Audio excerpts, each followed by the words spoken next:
نہیں ہے تو ہم اپنے مٹی سے اپنے ہاتھوں کو دھو سکتے ہیں، تاکہ اس سے بھی ہمارا جسم صاف ہو جائے گا۔ یہی اس لیے ہمارے پیارے نبی پاک صلی اللہ علیہ وسلم فرما دیا کہ جو چیز میسر ہو، جو چیز مل جائے، اس سے صفائی حاصل کر لیا کرو۔ اللہ تعالیٰ نے اسلام کی بنیاد صفائی پر رکھی، سبحان اللہ۔ اللہ کے نبی نے فرمایا اسلام کی اللہ پاک نے بنیاد ہی صفائی پر رکھی، اور جنت میں صاف ستھرے رہنے والے لوگ داخل کیے جائیں گے۔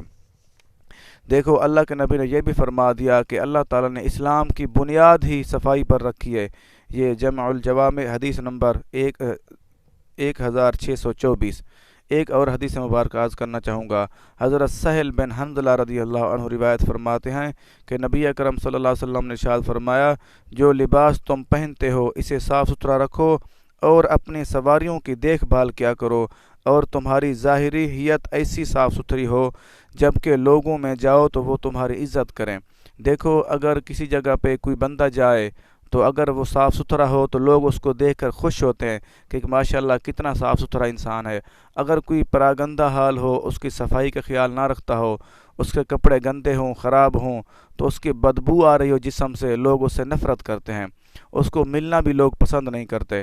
اس کا کردار تو بعد میں پتہ چلتا ہے، پہلے اس کو دیکھا جاتا ہے کہ کتنا صاف ستھرا ہے، کتنا صفائی پسند ہے، کتنے کپڑے صاف ستھرے رکھتا ہے، اور کتنے اپنے بالوں کو صاف ستھرا رکھتا ہے، کتنے نہاتا ہے یا نہیں نہاتا۔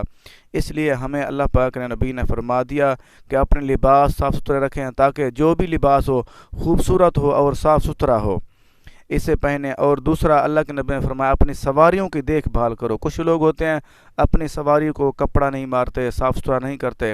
اللہ کے نبی نے ہمیں پہلے فرما دیا، کیونکہ آپ صلی اللہ علیہ وسلم نگاہ نبوت سے دیکھ رہے تھے جو بھی سواریاں، اس وقت بھی سواریاں تھیں لیکن آج کل کی سواریاں کچھ اور ہیں۔ اس وقت یہ گھوڑے، یہ اونٹ، یہ سواری ہوا کرتی تھی، آج کل ہمارے پاس موٹر سائیکل، کاریں، یہ چیزیں ہیں۔